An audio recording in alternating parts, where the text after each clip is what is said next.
जय हिंद दोस्तों, मेरा नाम बाबा रामदास और आप देख रहे हैं मेरा यूट्यूब चैनल दद्दा की खरी खरी। तो आज आप किस्सा गोई के एक नए एपिसोड में मैं आपको पटियाला के किस्से सुनाता हूं।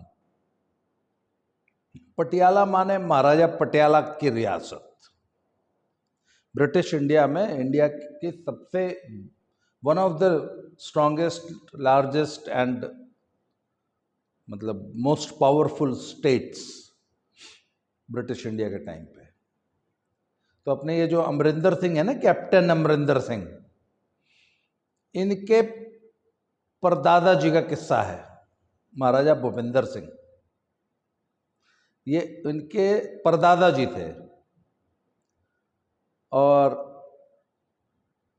उनके बेटे थे शायद राजेंद्र सिंह। राजेंद्र सिंह के बेटे थे महाराजा यादवेंद्र सिंह, और यादवेंद्र सिंह के बेटे हैं ये कैप्टन अमरिंदर सिंह।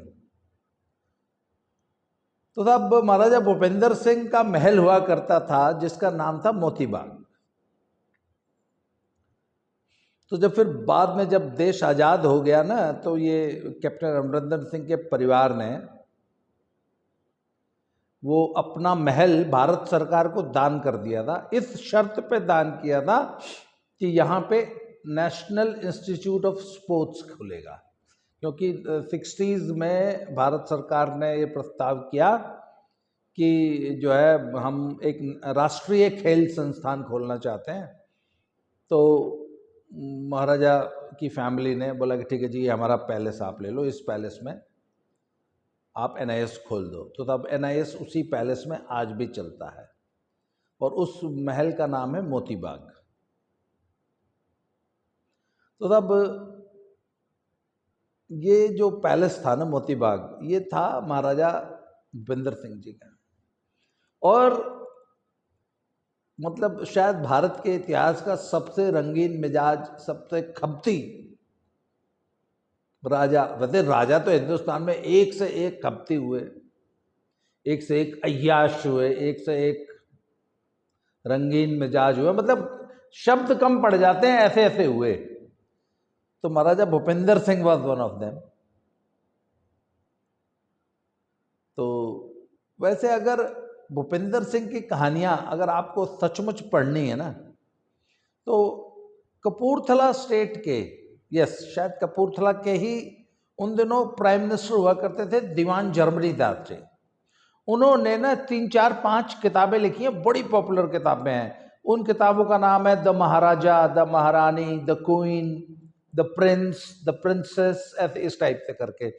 तो भाई वो चूंकि वो खुद एक शाही परिवार को बिलोंग करते थे और एक बड़ी रियासत, कपूरथला बड़ी रियासत थी, उस रियासत के वो प्रधानमंत्री थे। तो देश और दुनिया के सभी राजा महाराजाओं से उनके ताल्लुकात थे, पर्सनल ताल्लुकात थे, दे वर फ्रेंड्स। तो देश दुनिया के सभी जो महलों में उनका आना जाना था, तो महलों की, राजाओं की, रानियों की, राजकुमारियों के बड़े रंगीन, बड़े मजेदार किस्से उन्होंने अपनी किताबों में लिखे हैं। अमेज़न पे उनकी उपलब्ध है, हिंदी इंग्लिश दोनों में है वो पुस्तकें, द महाराजा, द महारानी। आप मंगा के पढ़िएगा, मैंने पढ़ी है सारी, ऑलमोस्ट सारी पढ़ी है। तो तब उनके महल में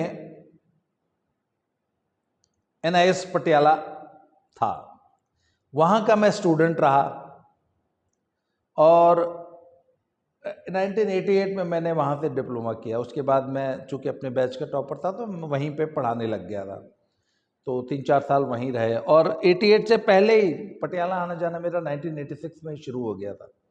तो मेरा NIS पटियाला से एसोसिएशन जो है वो बहुत पुराना है, 1986 का है। तो मुझे याद है जब हम NIS में डिप्लोमा करने गए तो हमको जो एकोमोडेशन दी गई थी वो ओल्ड बॉयज़ हॉस्टल में दी गई थी। और वो जो ओल्ड बॉयज़ हॉस्टल था वो इनफैक्ट उस राजमहल का रनिवास था। राजमहल जो है ना वो 50-55 एकड़ में बहुत बड़े एरिया में बना हुआ है। मतलब आप सोच लीजिए कि उसके एक कोने में हम सुबह मॉर्निंग में रनिंग की हमारी एक एक्टिविटी होती थी, जो मॉर्निंग में हम वार्म अप करते थे। रोज हमारी 2 किलोमीटर की जो दौड़ होती थी वो पैलेस के सामने हमारी असेंबली होती थी, वहाँ से हम पैदल चलना शुरू करते थे। मेन गेट की तरफ आके वहाँ एक छोटा सा जंगल था, उसमें से होते हुए और एक कोने में हमारा रेसलिंग हॉल था, और वो लगभग 2-2.25 किलोमीटर का चक्कर बनता था। And it was not even half of the NIS campus जो है पूरा, मतलब वो आधे से भी कम का चक्कर था, तब 2 किलोमीटर का था। अगर पूरा चक्कर NIS का लगाया जाए तो शायद 3-3.5 किलोमीटर का बन जाएगा।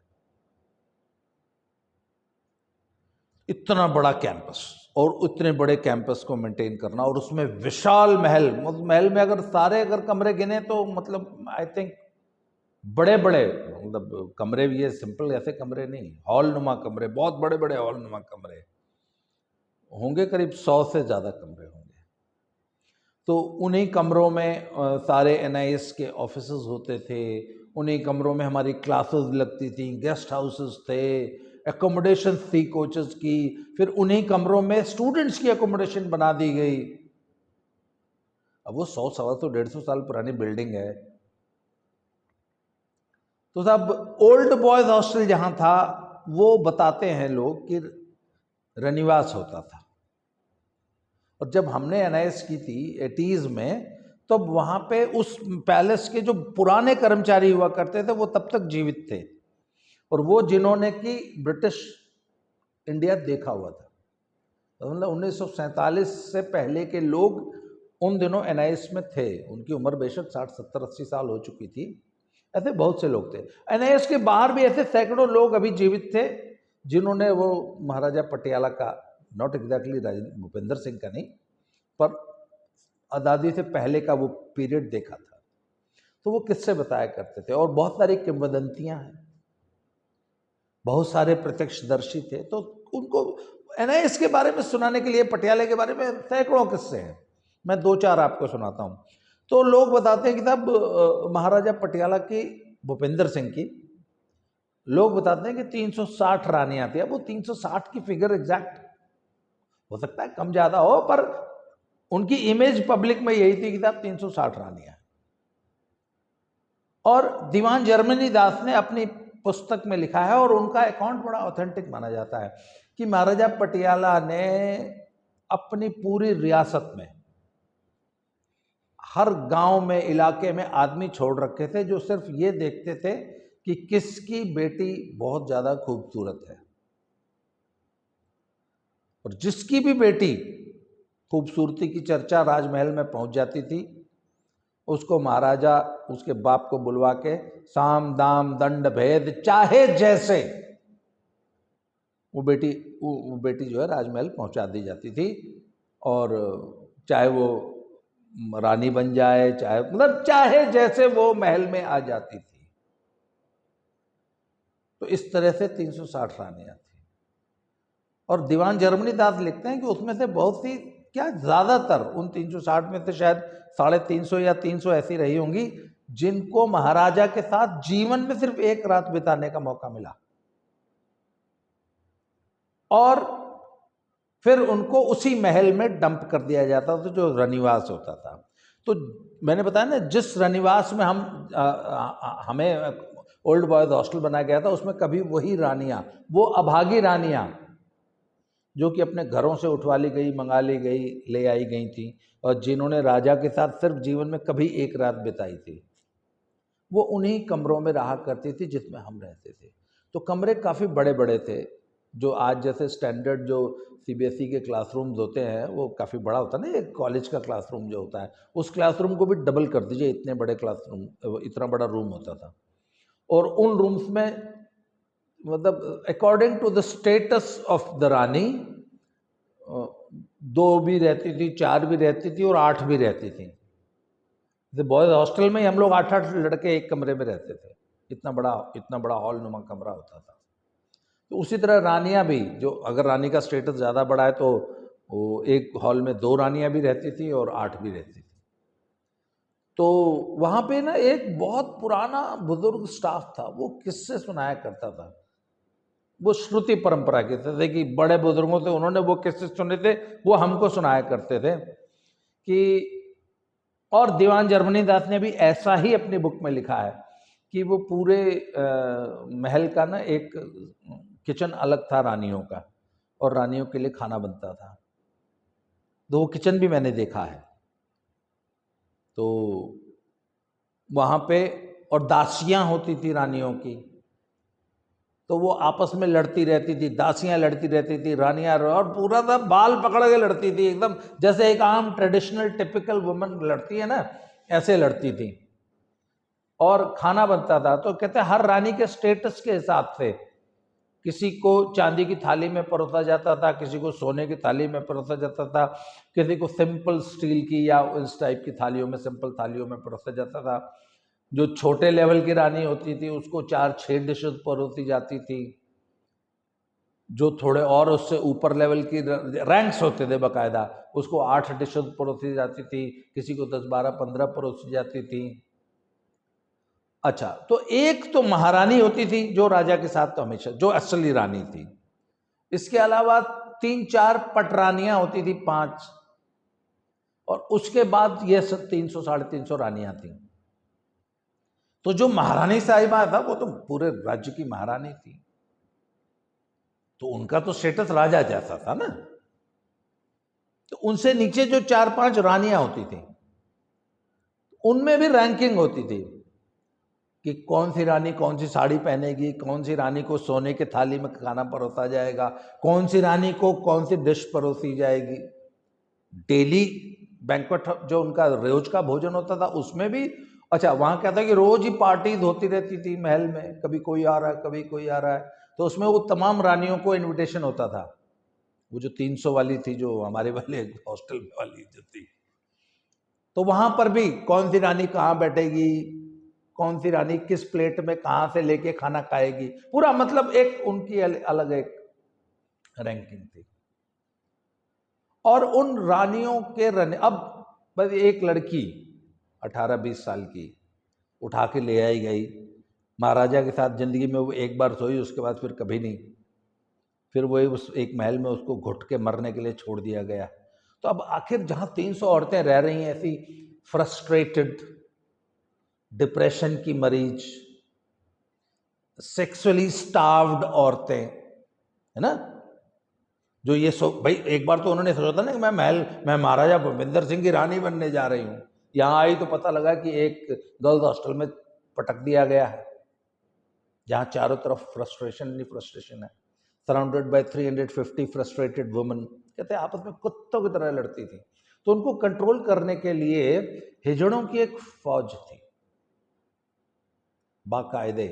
भाई अगर महिलाओं के महल में मर्दों की ड्यूटी तो लग नहीं सकती, औरतों से वो कंट्रोल नहीं होती थी, जो औरतें थी वो दासियां कहलाती थी, तो वहां पे उनको कंट्रोल करने के लिए हिजड़ों की बाकायदा एक आर्मी थी जो कि रनिवास में ड्यूटी देती थी। और महाराजा पटियाला के का आदेश था कि हिंदुस्तान में जहां हिजड़ा मिले ले आओ।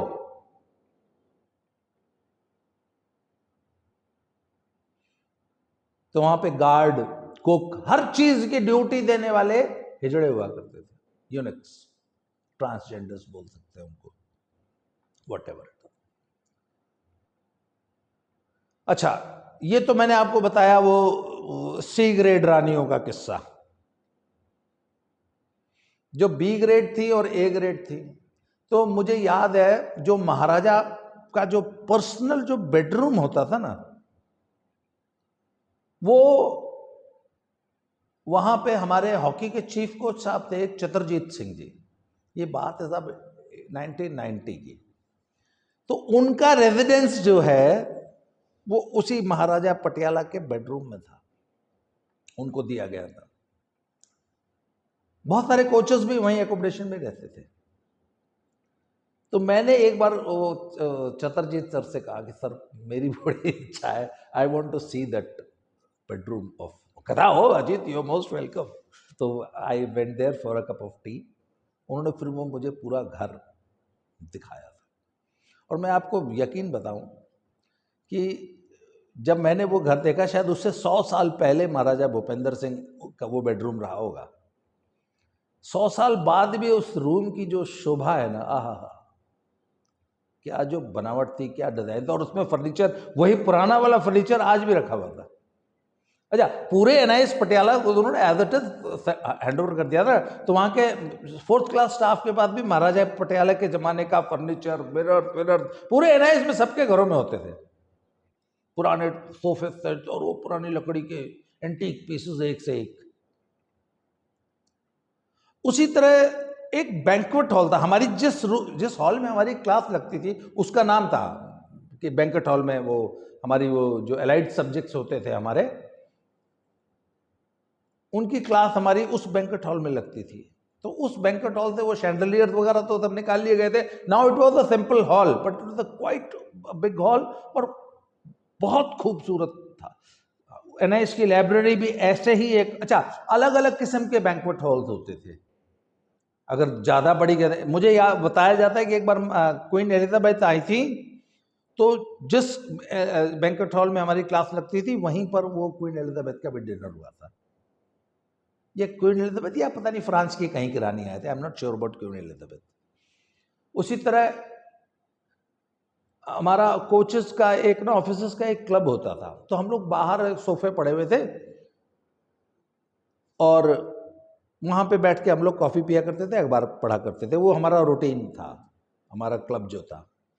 तो वहां पे ना एक दरवाजा था, तो एक दिन उसकी सफाई हो रही थी उस कमरे की।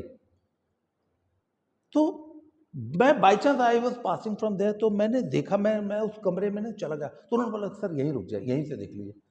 सर वो it was a drawing room, और आज भी वो उसकी, मैंने अपनी जिंदगी में इतना खूबसूरत, इतना ब्यूटीफुली डेकोरेटेड और इतने महंगे कालीन, वो दिख रहा था कि वो शायद मतलब आज अगर वैसा ड्राइंग रूम बनाना होगा तो शायद 5-10 करोड़ रुपए लग जाएंगे। और वो हू बहू उसी क्वालिटी से आज भी एनआईएस ने मेंटेन कर रखा है। और जब बहुत बड़ी डिग्नेटरीज कभी कोई आती हैं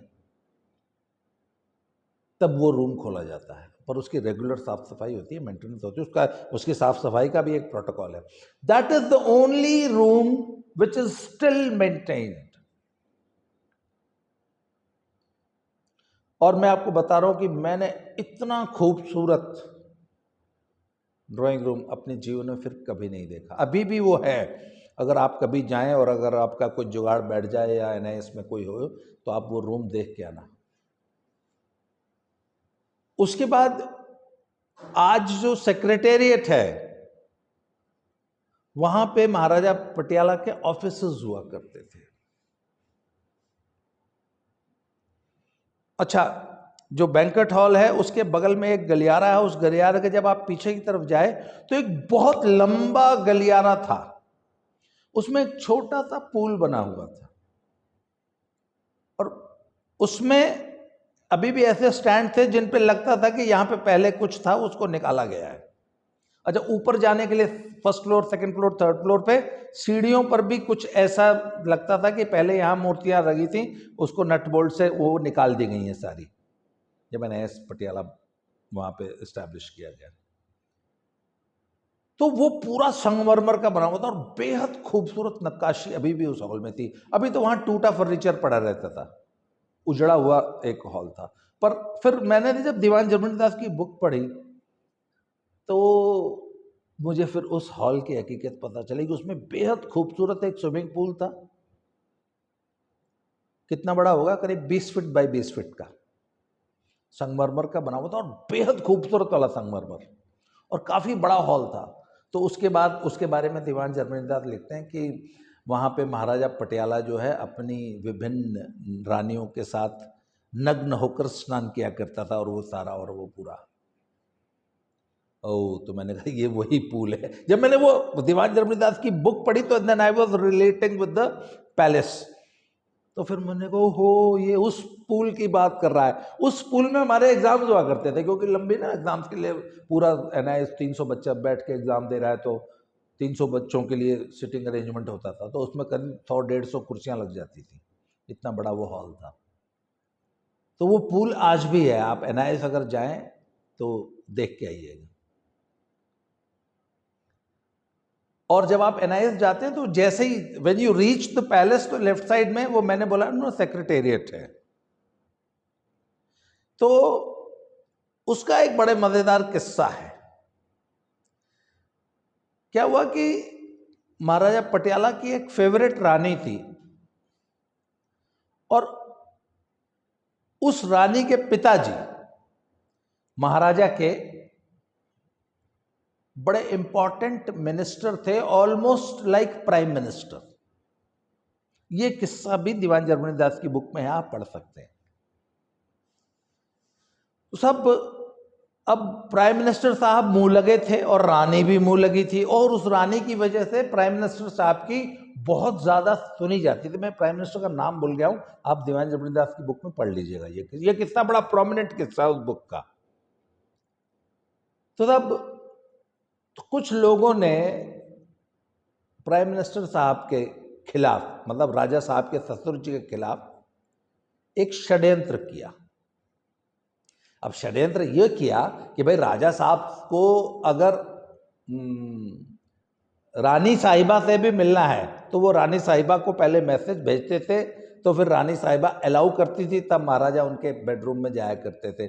उसी तरह अगर रानी को भी राजा से मिलना है तो पहले रानी अपॉइंटमेंट लेती थी, तब राजा साहब से मुलाकात होती है। और लोग बताते हैं कि महीनों महीनों खास रानियों की भी मुलाकात, टाइम नहीं मिल पाता था महाराजा साहब का।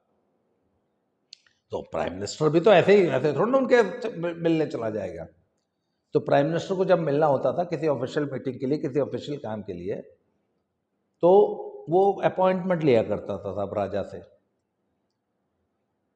तो जिन लोगों ने ससुर जी के खिलाफ षड्यंत्र किया, उन्होंने 1-1.5-2 महीना तक ससुर जी को महाराजा साहब से मिलने ही नहीं दिया। बोला नहीं महाराजा साहब टाइम नहीं दे रहे। और महाराजा साहब ने जब स्टाफ से पूछा कि यार वो मंत्री जी ससुर साहब दिख नहीं रहे आजकल, बोला सर आजकल उनका थोड़ा सा ना समझ में नहीं आ रहा, परेशान से लगते हैं। अच्छा कोई नहीं, उनका इलाज कराओ। अच्छा जी। तो ये इस तरीके से 2-3 महीने बीत गए। उधर मंत्री जी बड़े परेशान ससुर साहब की, मेरी राजा से मुलाकात कराओ। स्टाफ कहता वो जी टाइम ही नहीं दे रहे। जब राजा पूछे मंत्री जी कहाँ है, तो बोले वो आता ही नहीं जी। कहने का मतलब कि 2-3 महीने 4 महीने तक ये चलता रहा। ससुर जी परेशान हो गए, वह समझ गए कि यार मेरे खिलाफ तो गेम हो गई है। तो उनको लगा कि यार ये ऐसे तो मिलने नहीं देंगे मुझे राजा साहब से। तो जब कभी राजा साहब कभी बाहर जाएं, शिकार पे जाए, या जब निकले, तो मैं रास्ते में उनको रोक के उनसे बात करूंगा। और इधर स्टाफ ने महाराजा को समझाया कि साहब ससुर जी तो कुछ पागल टाइप के हो गए लगता है, कुछ दिमाग में फर्क पै गया है। की होया जी? कहते जी आजकल गड्डिया के पीछे भजते आ, जैसे कुत्ते नहीं गाड़ियों के पीछे भागते। बोले जी मिनिस्टर साहब गड्डिया के पीछे भाजते हैं और भाव भाव भी करते हैं। कहते हो ये तो बड़ी प्रॉब्लम है यार, इन्हें इलाज कराओ, कोई वधिया जो डॉक्टर बुलाओ। कहे जी कर रहे हैं इलाज चल रहा, पर हजे सुधार नहीं हैगा। तो राजा साहब को बता दिया कि ससुर जी तो पागल हो गए और गाड़ियों के पीछे भागते हैं। उधर ससुर जी ने ये प्लानिंग बना रखी थी, मैं रास्ते में गाड़ी रोकूंगा। तो एक बार ससुर जी अपना राजा साहब जा रहे थे, तो ससुर जी ने रोड पे गाड़ी के आगे आ गए और रोकवाने की कोशिश की। तो राजा साहब ने कहा साइड से निकाल के जल्दी ले चल। तो साहब इस तरीके से ससुर साहब यानी मंत्री जी को पागल घोषित कर दिया गया और महल से उनका निकाला हो गया। और उनको शायद फिर बताते हैं कि किसी पागल खाने में भी भर्ती कर दिया गया था, जबरदस्ती पकड़ के कि ये पागल हो गया। तो सब वो आपने वो देखा ना, बहुत सारे सीरियल्स आते थे वो पुराने ज़माने के दूरदर्शन पे, जहाँ राजमहलों के षड्यंत्र दिखाए जाते थे। तो सब राजमहल में ऐसे ऐसे षड्यंत्र होते थे। रानियाँ एक दूसरे के खिलाफ षड्यंत्र करती थी, जो कोर्टियर्स होते थे वो एक दूसरे के खिलाफ षड्यंत्र करते थे। एक और बड़ा मजेदार किस्सा है, एक बार मैं और मेरी वाइफ हम गए थे चैल। तो चैल में भी महाराजा पटियाला का एक पैलेस है। अब तो वो it has become a 5 star hotel, and Chail has got a cricket ground which is the highest cricket ground altitude wise in the world. तो उसकी भी एक स्टोरी है कि वो आखिर चैल का पैलेस और वो चैल का क्रिकेट ग्राउंड क्यों बना। कि महाराजा जो मॉल रोड थी शिमले की, वो वायसराय ने शिमला बसाया था ना, तो वहाँ पे सारी इंग्लिश लेडीज और सिर्फ रॉयल्टी और अंग्रेज संभ्रांत महिलाएं ही मॉल रोड पे जो है टहल सकती थी। आम Indians were not allowed on the mall road of Shimla. तो लोग बताते हैं कि वायसराय की बेटी जो है उस मॉल पे टहल रही थी और इधर से महाराजा पटियाला जो है अपना घोड़ा दौड़ाते हुए बहुत तेजी से उनके बगल से निकले। मतलब महाराजा थे भी बहुत बददिमाग। तो वो धूल उड़ी, घोड़ा जब दौड़ेगा तो धूल उड़ेगी, तो धूल उड़ी तो वो वायसराय की बेटी के ऊपर से धूल जब उड़ी तो उन्होंने ना गाली दी कि ब्लडी इंडियन बास्टर्ड, ऐसे कुछ करके। तो महाराजा ने वो गाली सुन ली तो अपना घोड़ा दौड़ा के वापस आए। और उसको फिर महाराजा तो फिर भैया पंजाब के महाराजा थे, उनको तो बहुत अच्छी पंजाबी आती थी। तो उन्होंने महाराजा साहब ने उस वायसराय की बेटी को शुद्ध विशुद्ध पंजाबी में माँ बहन की गालियाँ निकाली। वो गालियाँ मैं यहाँ फेसबुक होता तो लिख देता, पर यहाँ यूट्यूब पे ना मैं बहुत शरीफ बच्चा बन गया हूँ ना, यूट्यूब में मैं गालियाँ वालियाँ नहीं निकाल सकता हूँ। तो महाराज ने माँ बहन की गालियाँ निकाली और बोला अभी मेरे मुंह से निकलने जा रही थी कि चक के ले जाऊंगा, अपने प्यो ਨੂੰ कह दी। तो साहब वायसराय की बेटी ने अपने बाप को कंप्लेंट किया कि ऐसे ऐसे एक सरदार था, उसने मुझे ऐसी ऐसी गाली दी। तुम पता लगा केड़ा सीगा भाई? जब वायसराय ने बोला जी वो महाराजा भूपेंद्र सिंह जी के। यार ये तो बहुत बददिमाग आदमी हैं। तो बकायदा उनकी कंप्लेंट हुई और उनको पेशी के लिए बुलाया गया। तो महाराजा पटियाला तो था तो बददिमाग आदमी, उन्होंने पेशी वालों को भी गाली दी कि पैचो तो भाजो। तो साहब ब्रिटिश सरकार ने महाराजा पटियाला को शिमले से बैन कर दिया कि आज के बाद महाराजा पटियाला शिमले नहीं आएगा। तड़ी पार परसोना नॉन, जब अंग्रेज जब किसी को तड़ी पार करते हैं या जब उसकी एंट्री बैन करते हैं तो उसको इंग्लिश में कहा जाता है परसोना नॉन ग्राटा। मतलब ये इस आदमी की यहाँ पे प्रवेश की अब नॉन ग्राटा, जरूरत नहीं है, ये परमिशन नहीं है। तो जब महाराजा को पता चला कि अब आपको शिमले से बैन कर दिया गया तो उन्होंने फिर पंजाबी में कि अपनी बुंड च पालो भैन चो, मैनू नहीं चाहिए शिमला। तो उसने बोला सर हुण तो तुसी शिमला जा नहीं सकते, फिर उनके भैन चो नवा शिमला बनाओ। तो साहब अब और शिमले तो ऊपर होना चाहिए, तो शिमले तो वधिया बनाऊंगा। तो साहब ढूंढा गया कि शिमले से हाइट में ऊपर कौन सी जगह है, तो वहाँ मिली चैल, CHAIL चैल। तो फिर वहाँ पे महाराजा पटियाला ने एक क्रिकेट ग्राउंड बनाया और एक पैलेस बनाया। कहते अभी नहीं जाना शिमले हूँ, अभी चैल जावा करांगे। तो सब चैल में आज भी वो पैलेस है, now it is a 5 star hotel, और अभी भी 200 रुपये की टिकट लगती है अगर आपने वो देखना। It's a beautiful palace, beautifully maintain, क्यों ना, इट्स अ 5 स्टार होटल। और उस अच्छा वो क्रिकेट ग्राउंड क्यों बनाया था कि क्रिकेट ग्राउंड बनाया और वहां पे पूरे वर्ल्ड की रॉयल्टी को बुला के क्रिकेट मैच कराता था महाराजा पटियाला, और स्पेशली ऑर्डर था कि वायसराय के खानदान का कोई नहीं घुसना चाहिए। पूरे ब्रिटिश रॉयल्टी और सबको, पूरे वर्ल्ड को इनवाइट करता था, वहां पे मैच होता था और बड़ा बहुत जबरदस्त आयोजन होता था। वायसराय के परिवार की एंट्री बैन थी बदला लेने के लिए। तो तब इतना बद दिमाग और इतना मस्त मौला आदमी था। तब वैसे एक बात बताऊं, मैं महाराजा पटियाला के किस्से सुनाने लगूं तो 100 एपिसोड बन जाएंगे। तो सब 10 वॉज महाराजा पटियाला। और मैं आपको बताऊं कि NIS में मैं रहा हूँगा करीब 4-5 साल, 5 साल मेरा बीता है। तो एक बार हमारे सरदार जी हॉकी के बड़े डेकोरेटेड प्लेयर हुए, Sardar Balkrishna Singh ji. He was the chief coach, या नहीं, he was the dean of NIS, chief coach से भी ऊपर। Sardar Balkrishna Singh, Olympian, Olympic medalist, one of the most decorated sports person of this country. तो NIS के हमारे डिप्लोमा के आखिरी हफ्ता चल रहा था, तो आखिरी हफ्ते में ना एक गेट टुगेदर होता था जहाँ पे NIS के बड़े जो ऑफिसर्स और बड़े जो कोचेज होते थे वो स्टूडेंट्स को एड्रेस करते थे। तो बालकृष्ण साहब बोलने के लिए उठे। तो बालकृष्ण सर ने कहा, अच्छा बालकृष्ण सर की उन दिनों भी उम्र 60 साल की थी, very senior coach, very senior person, और वो सचमुच यार, what a royal person, what a personality. तो बालकृष्ण सर ने कहा कि this is the land of love, NIS के कैंपस के लिए बोले वो, this is the land of romance. I have seen thousands and thousands of romances blooming here in this campus. मैंने, ये प्रेम की धरती है, और मैंने यहाँ हजारों रोमांसेस पनपते देखे हैं। It's a very romantic land, और I hope you would have enjoyed your stay here. असल में बालकृष्ण सर उस कैंपस में 30-40 साल रहे थे, और उन्होंने सचमुच, वो जो सचमुच एनआईएस का जो कैंपस है ना, वो it's a very romantic place.